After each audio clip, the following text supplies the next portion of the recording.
जय गुरुदेवाय नमः। जय राधे श्याम की। आज हम आपको सुख सागर से तृतीय स्कंद का 32वां अध्याय सुनाएंगे।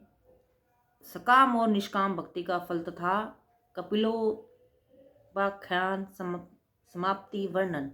श्री कपिल भगवान बोले, हे कल्याणी, 4 आश्रमों में गृहस्थ धर्म बड़ा पुनित है।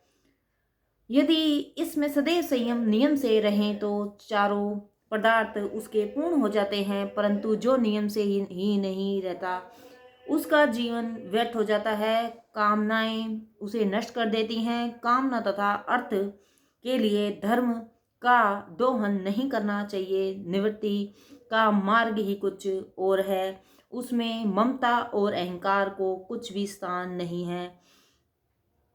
जो धर्म रूप तव से शुद्ध चित्त होकर निवृत्ति मार्ग को धारण कर लेता है,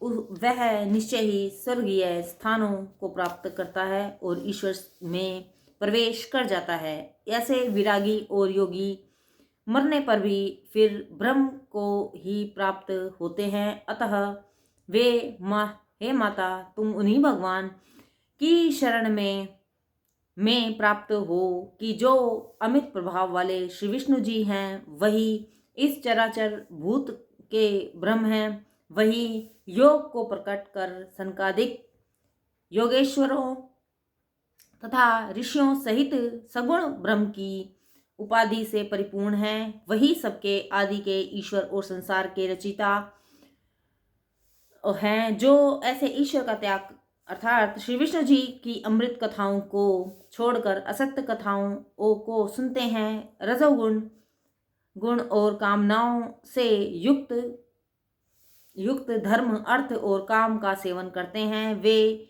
निश्चय ही देव द्वारा नष्ट कर दिए जाते हैं और फिर पितरलोक में जाकर अपने पुत्रादिकों में ही उत्पन्न होते हैं। इस कारण हे माता, तुम श्रद्धापूर्वक उन्हीं भगवान के चरण कमलों की भक्ति करो। जो उन वासुदेव भगवान का भक्ति योग पूर्वक भजन करता है, वह शीघ्र ही वैराग्य को प्राप्त हो जाता है। वह ब्रह्म ही परब्रह्म परमात्मा ईश्वर दृश्य दृष्टा और कारण आदि मित्र भावों से एक ही है। केवल शास्त्रों के मार्ग से अनेक प्रकार के जान पड़ते हैं। अतः कर्म यज्ञ दान तप वेद पाठ मीमांसा तथा मन इंद्रियों को जीतने से, कर्मों के संन्यास योग के अष्टांगों तथा भक्ति से, निष्काम धर्म से और दृढ़ वैराग्य से स्वतः ही प्रकाश करने वाले सगुण निर्गुण भगवान प्रतीत होते हैं। वही सब प्राणियों को जन्म देने वाले तथा मारने वाले अव्यक्त काल हैं। जीव की जन्म मरण तथा मरण दशा का भी मैंने ऊपर वर्णन किया है। जो इसको विचार कर नियमबद्ध आचरण करेगा, उसका परम कल्याण होगा। जो मुझ में चित्त लगाकर इस चरित्र को सुनता तथा कहता है, वह मेरे स्थान वैकुंठ को प्राप्त होता है।